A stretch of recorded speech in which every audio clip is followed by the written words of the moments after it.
Everyone is looking for answers. Answers to both the common and the complicated matters of life. Thankfully, the real answers to all of life's questions are found in the person of Jesus Christ. The Bible is the key that unlocks these answers, providing real solutions for this life and the life to come. As you join us today, you'll discover real answers to life's most pressing questions. And you, along with us, can rejoice in the Lord.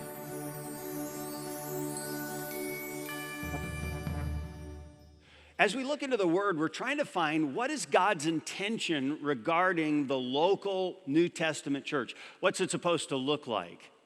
Last week, we talked about the fact that the church is supposed to look like a place where there is actually loving confrontation. And those two words do go wonderfully well together. Loving confrontation. Now listen, don't be deceived into thinking that if you are ever confronted by something, or specifically by someone, that person must not care about you because they have confronted you.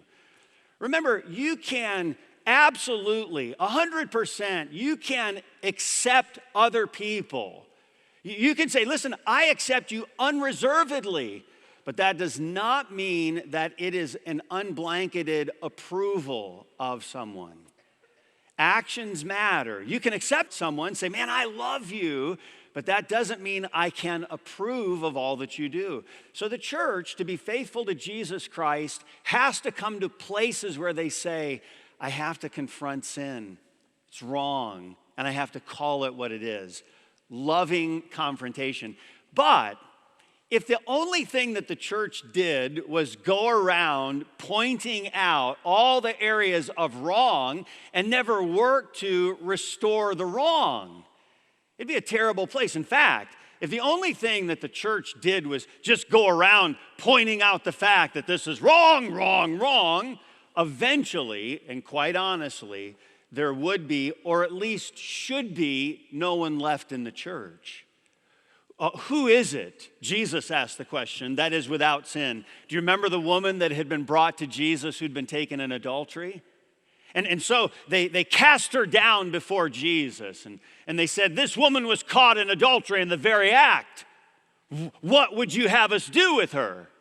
Attempting to catch him in his words. So Jesus said nothing. He sees a stick on the ground, and he picks the stick up, and he kneels and begins to write in the sand. And they're all standing around, the oldest to the youngest, and they're looking at Jesus. And he begins to write, and which of you are without sin? Maybe he did this. Pick up a stone and toss it to the eldest, the most senior of the Pharisees. You, sir?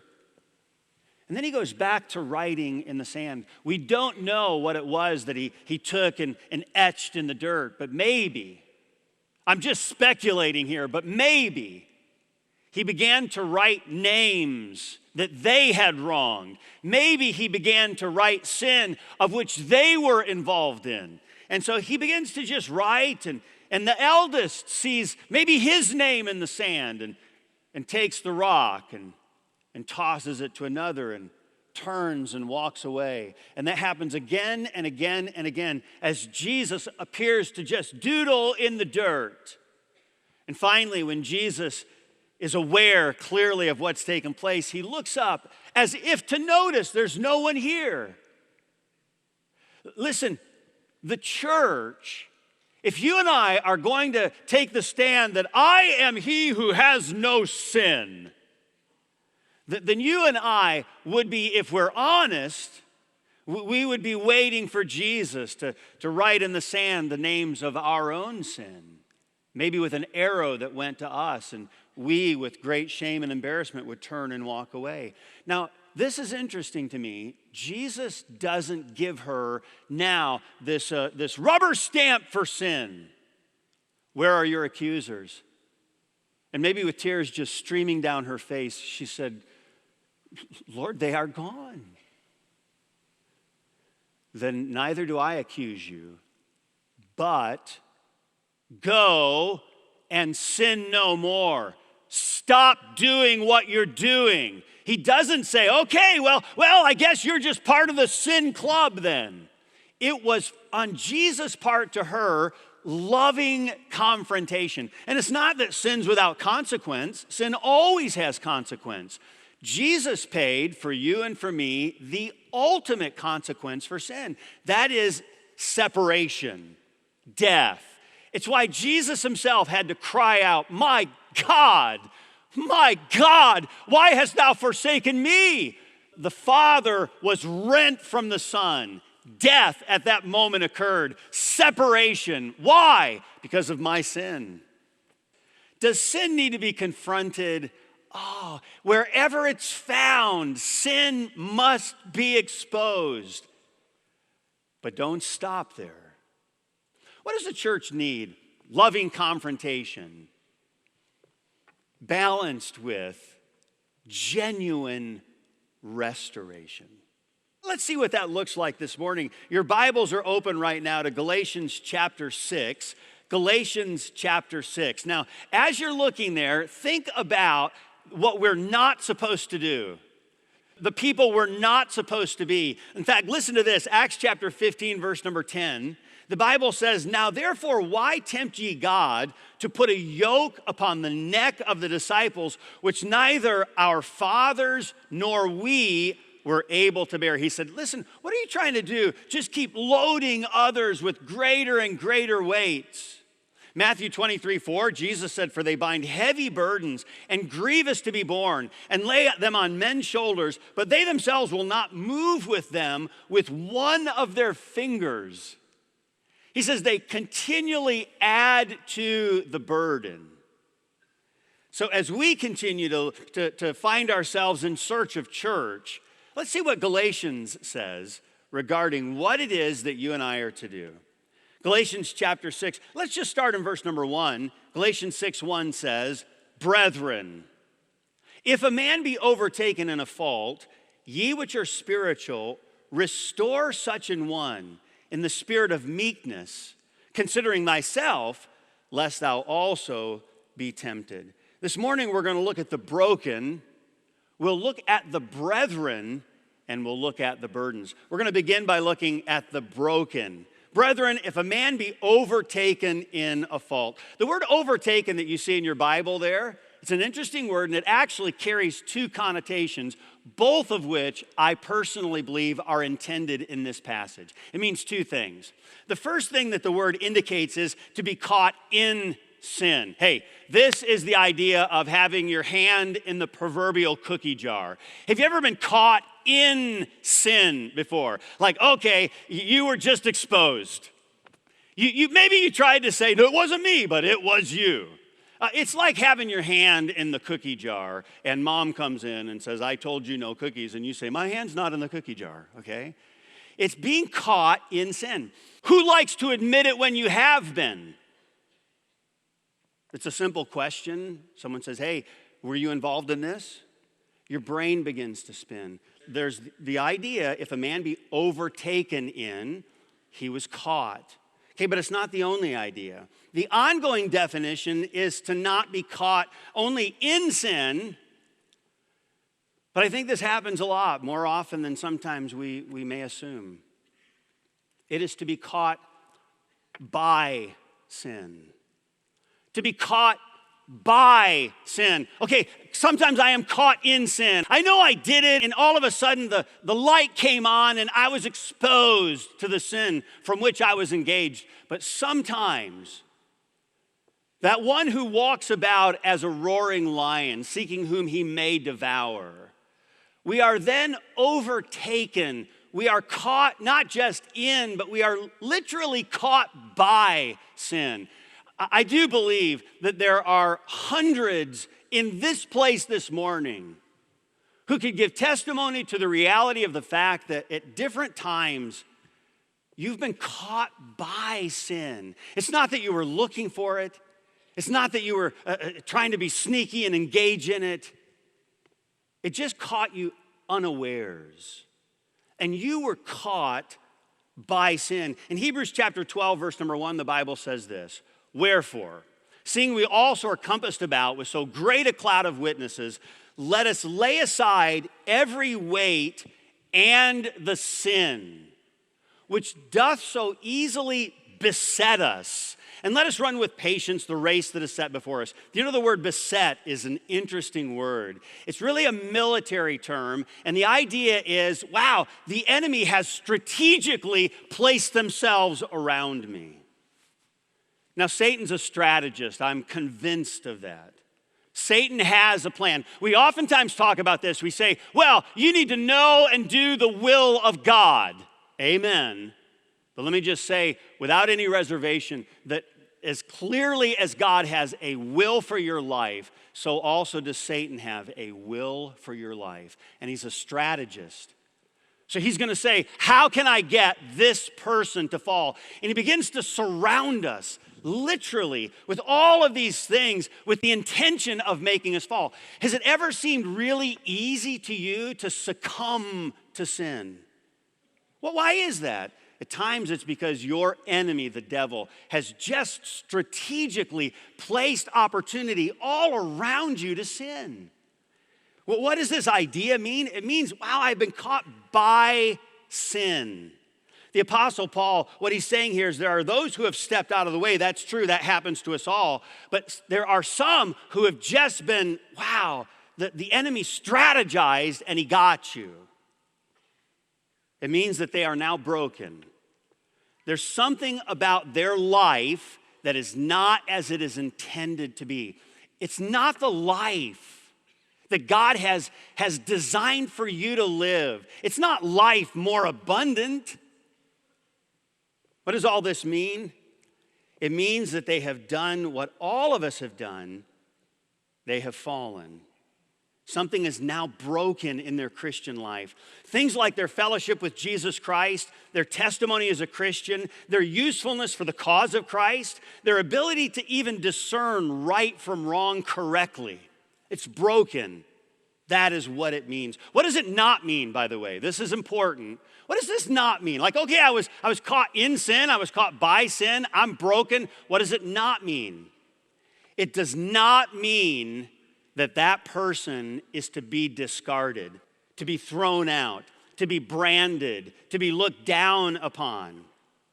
You and I today, we live in a throwaway society.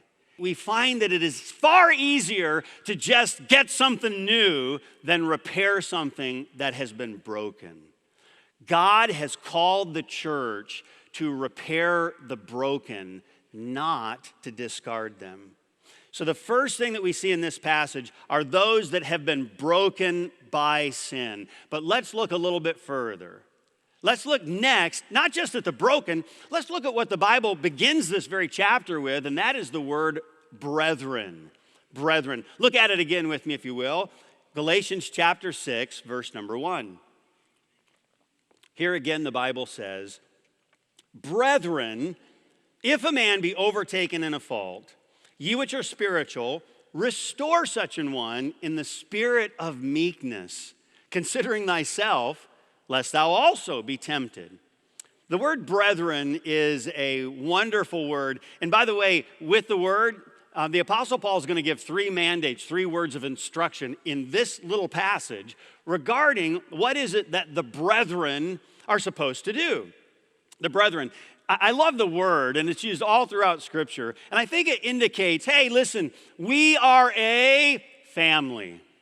We're a family. Hey, we sometimes use the expression, hey, brother so-and-so. Well, sister so-and-so said. Why do we use those kind of terminologies?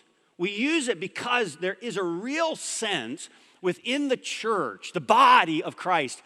We have this sense of, hey, we're family here. Who here has a family without challenge? Okay? How many of you just know, my family does weird things, okay? My family, some of you are out there nodding like, yes, that is my family. Do you know what that means? It means that we all understand families come with challenges, and so do churches. So who's supposed to address it? The family is. The family comes together. The family begins to surround and say, okay, how can we address these matters within the family. Okay, what is it that he does with this? He gives a little outline in this verse again as to what is supposed to take place. He says, ye which are spiritual. Now, if you don't know Christ, then you're living purely as to what the Bible refers to in the flesh. If you do not know Jesus Christ, you're joining us by way of Rejoice. You are here in this room. If you don't know Jesus Christ, this does not apply to you because at this moment, you can't be spiritual. Jesus said it so plainly, that which is born of the flesh is flesh. That which is born of, birthed of the Spirit, capital S, the Holy Spirit. That which is born of the Spirit is spirit. So he's saying, ye which are spiritual. I go back to the first question.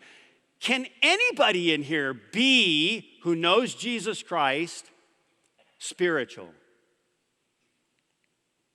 Can anybody in this room, I don't care where you are in here, but if you know Jesus Christ, can you be spiritual? Sometimes we're deceived into thinking that spirituality takes a lot of years. You've got to just be really old. Maybe when you get really old, when your hair is beautifully white, then maybe you can be spiritual. Is that how it works? Let me ask you, if you're a teenager in here this morning, you're 15 years old, can you be spiritual? The answer is yes. You're 9 years old. Can you be spiritual? You know Jesus Christ personally. Can you be spiritual? How about this? How about you're here this morning, you are a father, and you say, man, I've made so many foolish decisions. I've taken steps. I wish I wouldn't have taken those. I've blown it on this account. I messed up yesterday. How in the world can I be spiritual? Here's how you can. You can take a right step today. And you know what that makes you? It makes you walking in the Spirit. A right step. You say, well, does that equate to spiritual maturity? No. Spiritual maturity is a series of right steps. But any person in here today can be spiritual. You can take a right step walking in the Spirit. Sometimes we are a little confused about, well, what does all this stuff look like regarding, spirituality and walking in the Spirit? It sounds somewhat mystical. Really, it's not mystical at all. Spirit filling has to do with Spirit controlling. Can I say that once more? Spirit filling has to do with Spirit controlling. So, I am filled with the Spirit to the degree that I am controlled by the Spirit. Are you walking in the Spirit today? Just prior in Galatians, we're in Galatians chapter 6, but if we went back to Galatians chapter 5, verse number 22, he says, this is what Spirit-filled control looks like. The evidence of the Spirit, i.e. the fruit of the Spirit is, hey, do you know them?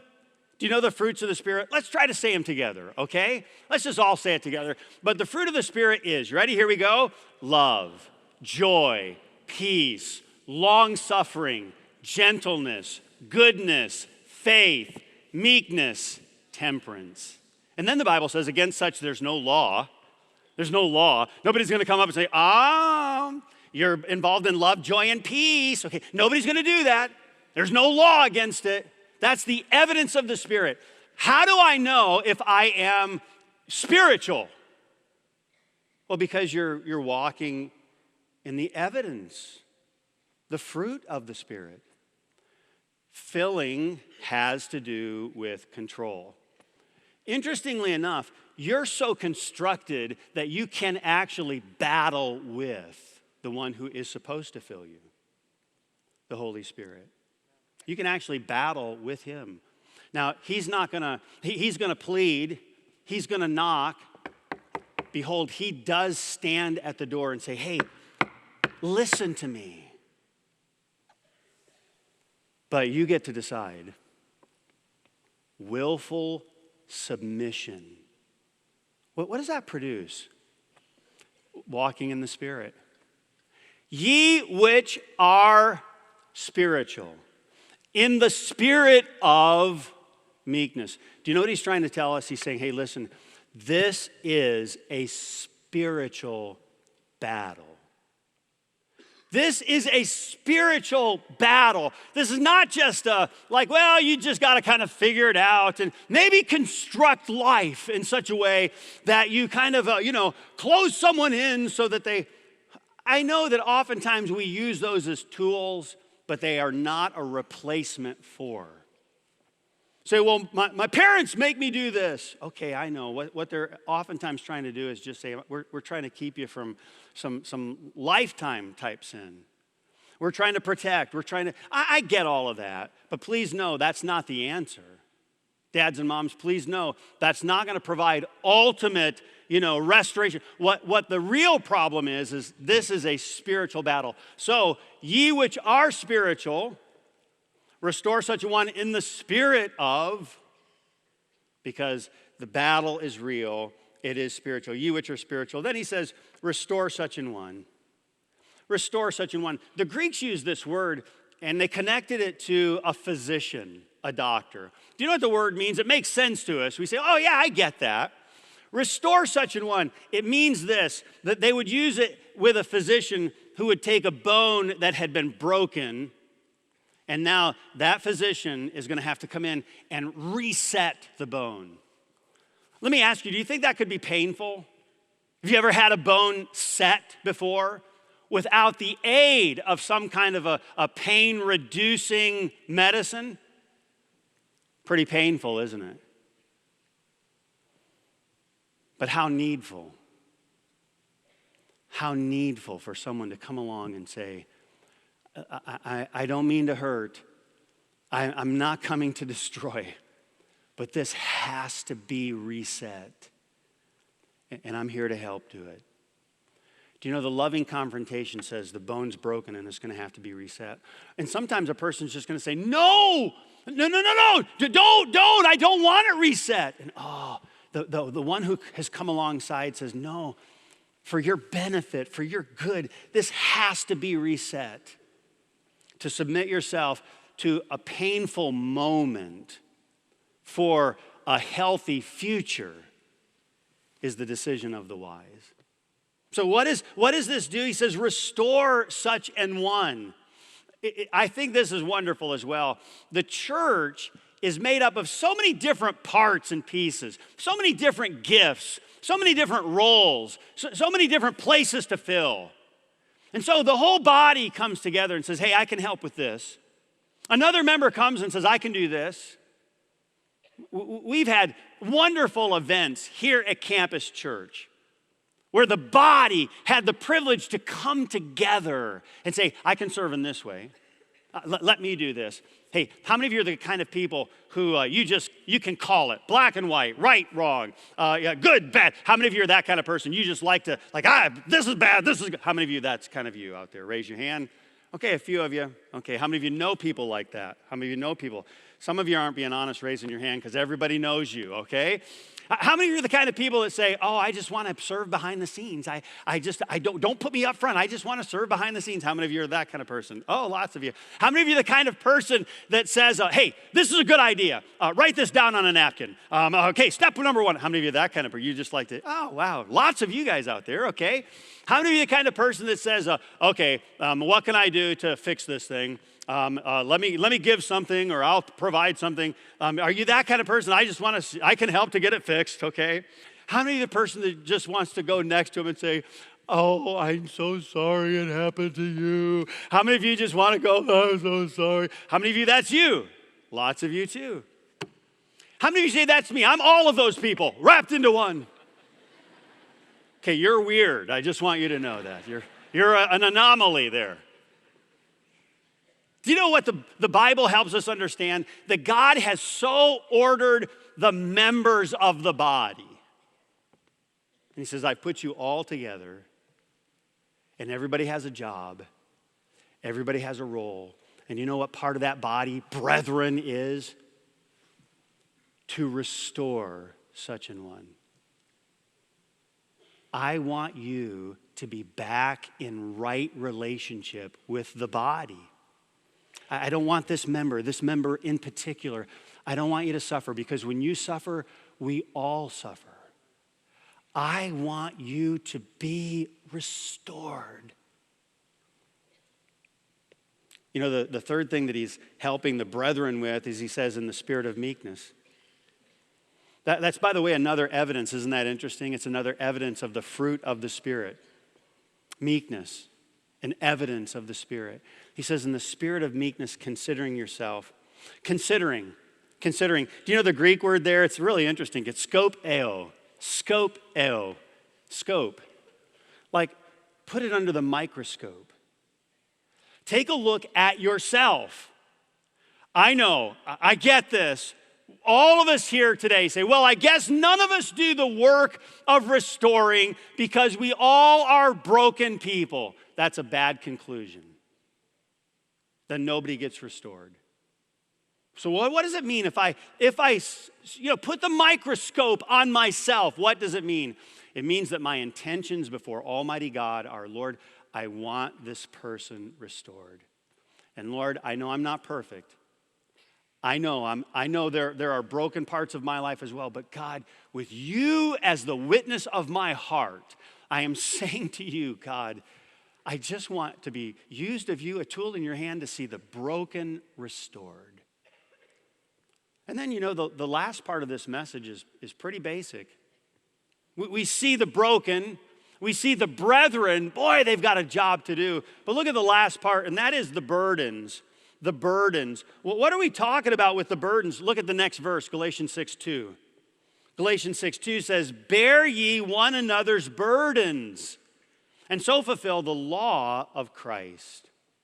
This simply means that we are to help those who have fallen to, so to speak, shoulder the load, to help them regain strength, to get them back on their feet again.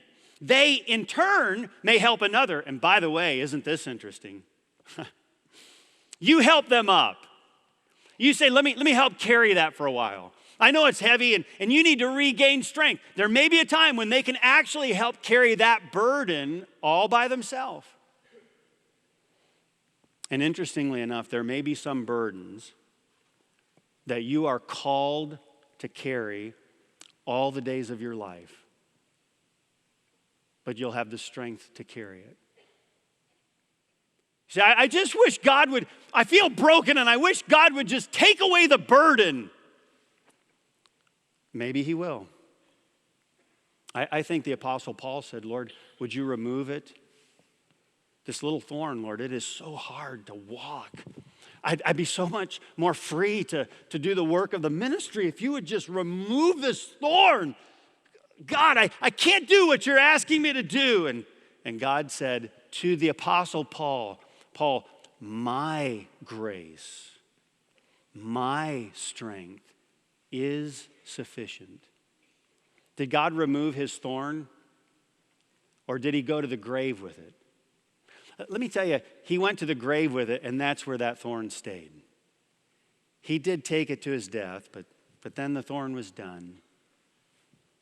Some of you may be carrying burdens that you just need some help getting up and maybe some help to build strength, know how to handle a burden that you wish you didn't have. I feel like all my life I've struggled with this. Okay. Well, I just wish I did. I blow up sometimes. I struggle with this. I've hurt so many people. I know. I have these thoughts. I wish I didn't have them. I get it. It's a burden. Do you know what the church is called to do? The church is called to come alongside people with burdens and help them carry it, bear the load. They may in turn help another. 2 Corinthians chapter 1 helps us understand that. However, this is a wonderful truth. They may actually be the one that you help up. They may be actually the one who at some point in the future helps you up when you have fallen. That's the beauty of the body.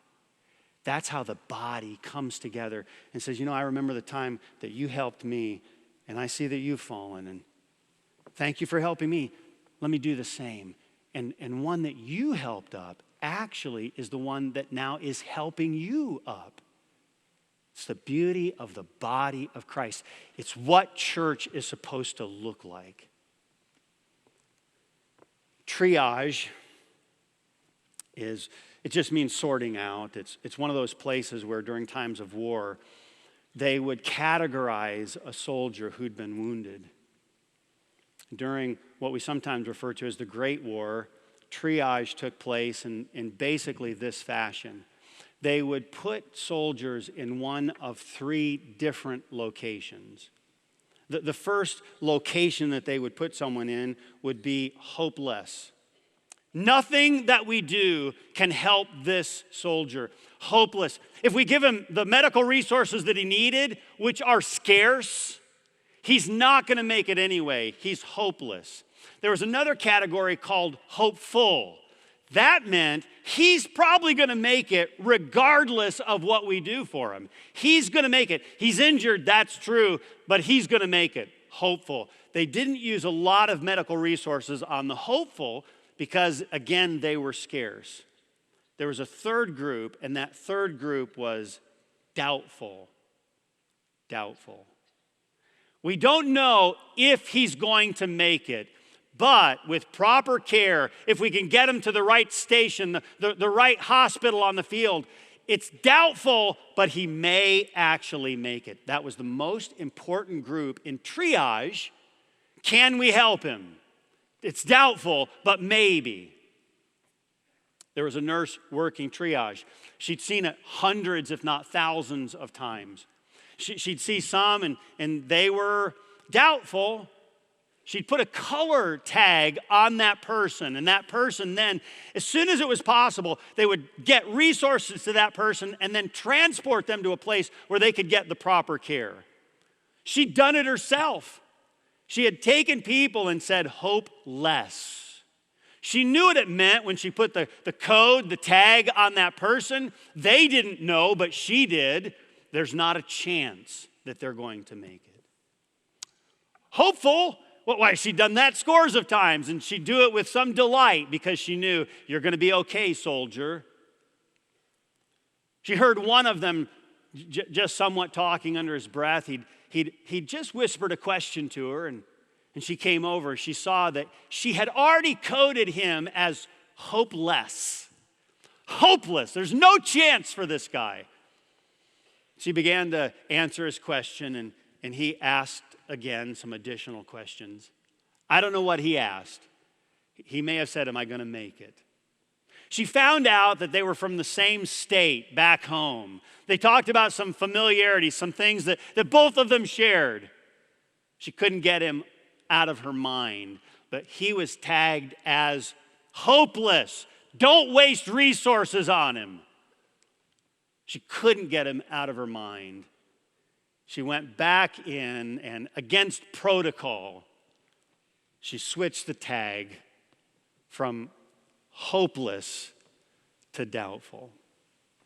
On the next transport out, he was indeed transported out. And you already have guessed the rest of the story. He made it. Will everybody? Will everybody? I wish I could say everybody would. I wish I could tell you today that everybody, that the church expends itself on. Every person who is broken is going to make it. I wish I could tell you that everybody would, but in all honesty, I can't tell you that. But I am telling you this, that's not the church's business to decide. Do you know what the church's business to decide is? To say, I know what it's like to be broken, and such were some of you, but you are now washed.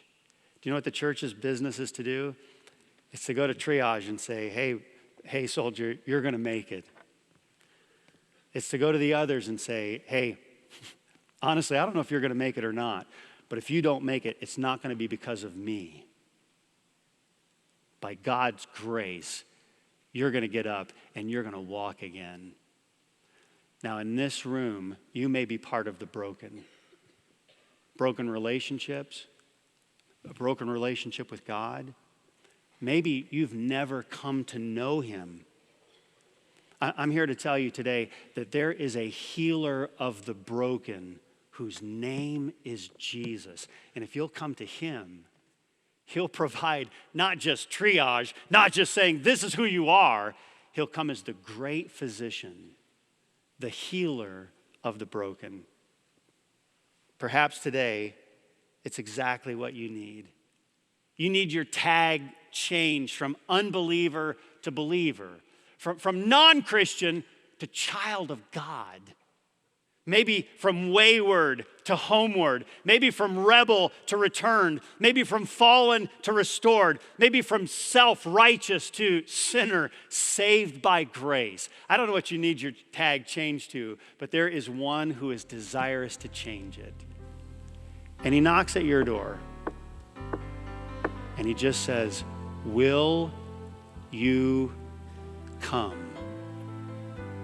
I pray that you will. We're glad you joined us for Rejoice in the Lord as we've discovered answers to life's questions from God's Word. Messages are also available on iTunes when you search Rejoice TV, or find us on YouTube by searching Rejoice in the Lord. Your financial support is vital to keep Rejoice on the air. Your tax-deductible gift enables this viewer-supported ministry to spread the gospel around the world. Encouraging Christians and reaching people for Jesus. This is Rejoice in the Lord.